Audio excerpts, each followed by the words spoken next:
Hello, അസ്സാം വലൈക്കും, നമസ്കാരം.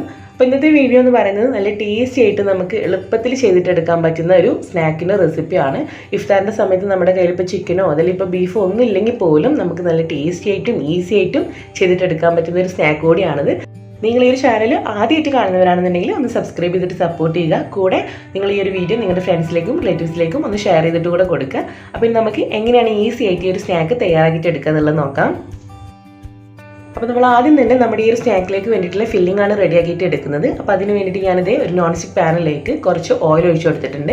ഞാനിപ്പോൾ ഇവിടെ സൺഫ്ലവർ ഓയിലാണ് ഒഴിച്ചു കൊടുത്തിട്ടുള്ളത്. ഓൾമോസ്റ്റ് നമുക്കൊരു 3 ടേബിൾ സ്പൂണോളം ഓയിൽ ഇതിലേക്ക് ഒഴിച്ചു കൊടുക്കുക. ഇനി നമ്മളിതിലേക്ക് അടുത്ത് ചേർക്കാൻ പോകുന്നത് ഒരു 1 ടേബിൾ സ്പൂണോളം ഇഞ്ചിയും അതുപോലെ തന്നെ വെളുത്തുള്ളിയും രണ്ടും കൂടെ നല്ലപോലെ ചതച്ചെടുത്താണ് ചേർക്കുന്നത്. രണ്ടും കൂടെ ചേർത്തതിന് ശേഷം നന്നായിട്ട് നമ്മളൊന്ന് സോട്ട് ചെയ്തിട്ട് എടുക്കുകയാണ്. ചെറുതായിട്ട് ഒന്ന് കളർ മാറുന്നവരെ ജസ്റ്റ് ഒന്ന് നമ്മൾ വഴറ്റി കൊടുക്കുകയാണ്. ഇനി ഇതിലേക്ക് നമ്മൾ ഒരു വലിയ സവാള അത്യാവശ്യം കനം കുറഞ്ഞ് നീളത്തിൽ അരിഞ്ഞതിന് ശേഷം വീണ്ടും ഒന്ന് ചെറുതാക്കിയിട്ട് അരിഞ്ഞിട്ട് എടുക്കുക. അത് ഇതിലേക്ക് ചേർത്ത് കൊടുക്കാം. അതല്ലെങ്കിൽ നമുക്കൊരു ചോപ്പറിൽ ഇട്ടിട്ട് നല്ലപോലെ ഫൈനായിട്ട് ചോപ്പ് ചെയ്തെടുത്താലും മതിയാകും. അപ്പോൾ അത് ചേർത്തതിന് ശേഷം ഞാനതിലേക്ക് ഒരു 1/4 ടീസ്പൂണോളം ഉപ്പ് ചേർത്ത് കൊടുക്കുന്നുണ്ട്. ഈ ഒരു സവാള ഒന്ന് പെട്ടെന്ന് വഴണ്ടി കിട്ടാൻ വേണ്ടിയിട്ട് അത് നന്നായിട്ട് ഒരു മീഡിയം ഫ്ലെയിമിൽ വെച്ചിട്ട് നമ്മൾ നല്ലപോലെ തന്നെ ഇതിനൊന്ന് വഴറ്റിയിട്ട് എടുക്കുകയാണ്. അപ്പോൾ നമ്മുടെ സവാളയൊക്കെ ഇവിടെ നല്ലപോലെ തന്നെ വഴണ്ടി വന്നിട്ടുണ്ട്. ഇനി നമ്മളിതിലേക്ക് കുറച്ച് മസാലപ്പൊടികൾ ചേർത്ത് കൊടുക്കാൻ വേണ്ടിയിട്ട് പോവാണ്. അപ്പോൾ ആദ്യം തന്നെ നമ്മൾ ചേർത്ത് കൊടുക്കുന്നത് ഒരു 1/4 ടീസ്പൂണോളം മഞ്ഞൾപ്പൊടിയാണ് ചേർത്ത് കൊടുക്കുന്നത്. ഇതിൻ്റെ കൂടെ നെക്സ്റ്റ് ഞാൻ ഇതിലേക്ക് ചേർക്കുന്നത് നമ്മുടെ മല്ലിപ്പൊടിയാണ്. ഒരു 1/2 ടീസ്പൂണിൻ്റെ അടുത്ത് മല്ലിപ്പൊടി ചേർത്ത് കൊടുക്കാം. അടുത്ത് നമ്മളിതിലേക്ക് ചേർക്കാൻ പോകുന്നത് 1/2 ടീസ്പൂണോളം കുരുമുളക് പൊടിയാണ് ചേർത്ത് കൊടുക്കുന്നത്. അതല്ലെങ്കിൽ നിങ്ങൾക്ക് കുറച്ച് കൂടുതൽ എരിവ് വേണമെന്നുണ്ടെങ്കിൽ അതിൽ കൂടുതലായിട്ട് കുരുമുളക് പൊടി ചേർക്കാവുന്നതാണ്. ഇനി അതിലേക്ക് ചേർക്കാൻ പോകുന്നത് നമ്മുടെ ചെറിയ ജീരകത്തിൻ്റെ പൗഡറാണ്, അതായത് ക്യുമിൻ പൗഡറാണ്. അത് നമ്മളൊരു 1/4 മുതൽ 1/2 ടീസ്പൂൺ വരെ ചേർക്കാം. നമ്മുടെ ടേസ്റ്റ് അനുസരിച്ചിട്ട് ചേർത്ത് കൊടുക്കാം. ഞാനതിലേക്കൊരു 1/2 ടീസ്പൂണോളം നമ്മുടെ ചാറ്റ് മസാല പൗഡർ കൂടെ ചേർക്കുന്നുണ്ട്. നിങ്ങളുടെ കയ്യിലുണ്ടെങ്കിൽ അതുകൂടെ ചേർത്ത് കഴിഞ്ഞാൽ കുറച്ചുകൂടെ നല്ല ടേസ്റ്റ് കിട്ടും.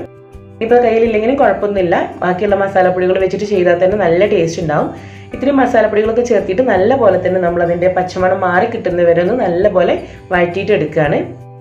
ഞാനിതിലേക്ക് ഒരു ചെറിയ പച്ചമുളകിൻ്റെ ഹാഫോളം ഒന്ന് ചെറുതായിട്ട് കട്ട് ചെയ്തിട്ട് ചേർക്കുന്നുണ്ട്. എരിവ് കൂടുതൽ ഇഷ്ടമുള്ളവർക്ക് വേണമെങ്കിൽ ഒരു ചെറിയ പച്ചമുളക് മുഴുവനായിട്ട് തന്നെ എടുക്കാം കേട്ടോ.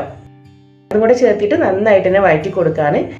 നമ്മളിതിലേക്ക് ചേർക്കാൻ പോകുന്നത് നമ്മുടെ മെയിൻ ആയിട്ടുള്ള ഐറ്റമാണ്, അതായത് ഉരുളക്കിഴങ്ങ് വേവിച്ച് വെച്ചതാണ് ഇനി ഇതിലേക്ക് ചേർക്കാൻ പോകുന്നത്. അപ്പോൾ ഞാനിവിടെ എടുത്തിട്ടുള്ളത് 2 വലിയ ഉരുളക്കിഴങ്ങാണ് എടുത്തിട്ടുള്ളത്. അത് നമ്മൾ ഒരു പ്രഷർ കുക്കറിൽ ഇട്ടിട്ട് നന്നായിട്ട് ഒന്ന് വേവിച്ചിട്ട് എടുക്കുകയാണ്. എന്നിട്ട് നന്നായിട്ട് തന്നെ ഒന്ന് ഉടച്ചിട്ടെടുക്കുക. നമ്മളിതിലേക്ക് ചേർക്കുന്നതിന് മുന്നേ തന്നെ നന്നായിട്ട് തന്നെ ഉടച്ചിട്ടെടുക്കണം. ചൂടോട് കൂടിയിട്ട് ഉടച്ചെടുക്കുമ്പോഴാണ് നമുക്ക് നല്ല പോലെ തന്നെ അത് ഉടച്ചെടുക്കാൻ കഴിയുന്നത് കേട്ടോ. അപ്പോൾ അതുകൊണ്ട് ഇതിലേക്ക് ചേർത്തിട്ട് നമ്മൾ നേരത്തെ റെഡിയാക്കി വെച്ചിട്ടുള്ള ഈ ഒരു മസാലയായിട്ട് നല്ല പോലെ തന്നെ യോജിപ്പിച്ചെടുക്കുകയാണ്.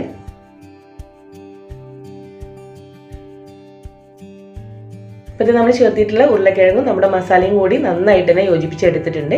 ഇതിലേക്ക് ഞാൻ കുറച്ചും കൂടെ ഉപ്പ് ചേർത്തിട്ട് ഉപ്പൊന്ന് കറക്റ്റ് ചെയ്ത് കൊടുക്കുകയാണ്. നമുക്ക് നേരത്തെ തന്നെ വേണമെങ്കിൽ ഉപ്പ് ചേർത്ത് കൊടുക്കാം. ഞാൻ ഉരുളക്കിഴങ്ങ് കൂടെ ചേർത്തതിന് ശേഷമാണ് കേട്ടോ ഉപ്പ് കറക്റ്റ് ചെയ്ത് കൊടുത്തിട്ടുള്ളത്. അപ്പോൾ എല്ലാം കൂടെ ചേർത്തിട്ട് വീണ്ടും നന്നായിട്ട് തന്നെ മിക്സ് ചെയ്തിട്ട് എടുക്കുകയാണ്.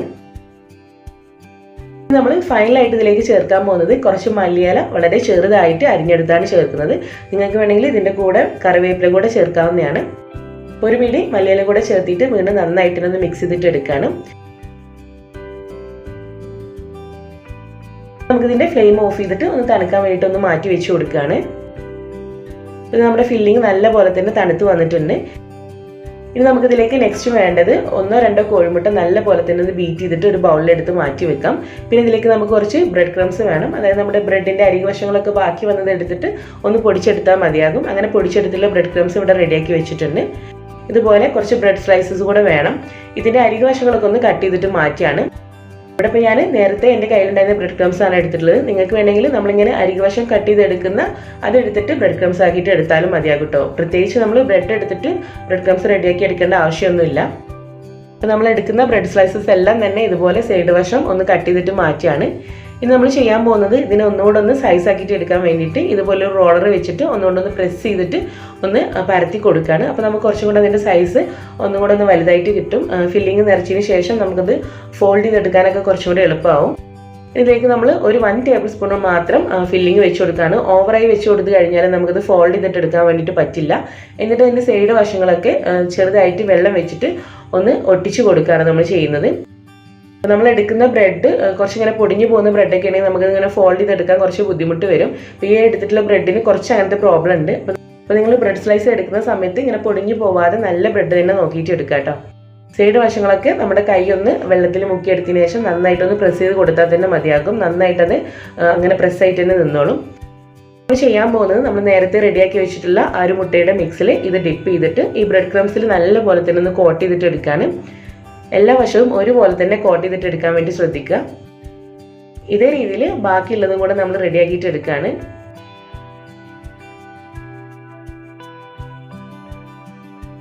അപ്പോൾ ഞാനിത് ഇവിടെ എല്ലാം തന്നെ റെഡിയാക്കി എടുത്തിട്ടുണ്ട്. ഇനി നമ്മൾ നെക്സ്റ്റ് ഇത് ഫ്രൈ ചെയ്യാൻ വേണ്ടിയിട്ട് പോവുകയാണ്. അപ്പോൾ അതിന് വേണ്ടിയിട്ടുള്ള ഓയിൽ ഞാനിവിടെ ചൂടാക്കാൻ വേണ്ടി വെച്ചിട്ടുണ്ട്. ഇതിലേക്ക് നമുക്ക് 1-2 നമ്മൾ എടുക്കുന്ന ആ ഒരു പാനിൻ്റെ സൈസിനനുസരിച്ചിട്ട് ചേർത്തിട്ട് നമുക്കിത് ഫ്രൈ ചെയ്തിട്ട് എടുക്കാം. ഒരു മീഡിയം ഫ്ലെയിമിൽ വെച്ചിട്ട് വേണ്ട നമ്മളിത് ഫ്രൈ ചെയ്തിട്ട് എടുക്കാൻ. ഓവറായിട്ട് ഹീറ്റ് വന്നു കഴിഞ്ഞാൽ പെട്ടെന്ന് കരിഞ്ഞു പോകും. ഹീറ്റ് കുറഞ്ഞു കഴിഞ്ഞാൽ ഇത് നന്നായിട്ട് ഓയിൽ കുടിക്കുകയും ചെയ്യും. അപ്പോൾ അതുകൊണ്ട് ഫ്ലെയിം ഒന്ന് നന്നായിട്ട് തന്നെ ചെക്ക് ചെയ്തിട്ട് നമ്മൾ ഓരോന്നായിട്ട് ഫ്രൈ ചെയ്തിട്ട് എടുക്കുകയാണ്. നല്ലൊരു ഗോൾഡൻ ബ്രൗൺ കളർ ആവുന്ന വരെ ഒന്ന് ഫ്രൈ ചെയ്തിട്ട് എടുക്കുക. നമ്മൾ റെഡിയാക്കിയിട്ടുള്ള എല്ലാ സ്നാക്കും തന്നെ ഇവിടെ ഫ്രൈ ചെയ്തിട്ട് എടുത്തിട്ടുണ്ട്. നല്ല ടേസ്റ്റി ആയിട്ടുള്ളൊരു സ്നാക്കാണ്. നമ്മുടെ കയ്യിൽ ചിക്കനും ബീഫൊന്നും ഇല്ലാത്ത സമയത്ത് നമുക്ക് വളരെ എളുപ്പത്തിൽ നമ്മുടെ കയ്യിൽ ഉരുളക്കിഴങ്ങൊക്കെ ഉണ്ടെങ്കിൽ ചെയ്തിട്ടെടുക്കാൻ പറ്റുന്ന ഒരു അടിപൊളിയായിട്ടുള്ള സ്നാക്കാണ്. അപ്പോൾ നിങ്ങളെല്ലാവരും തന്നെ ഇതൊന്ന് റെഡിയാക്കിയിട്ട് നോക്കുക. എന്നിട്ട് നിങ്ങളുടെ സജഷൻസ് ഒക്കെ ഒന്ന് അറിയിക്കുക. വീഡിയോ ഇഷ്ടമായാൽ ലൈക്ക് ചെയ്യുക. നിങ്ങളുടെ ഫ്രണ്ട്സിലേക്ക് ഒന്ന് ഷെയർ ചെയ്തിട്ട് കൊടുക്കുക. ഇനി ഇൻഷാ അല്ലാഹ് നമുക്ക് അടുത്ത വീഡിയോ ആയിട്ട് കാണാം. താങ്ക്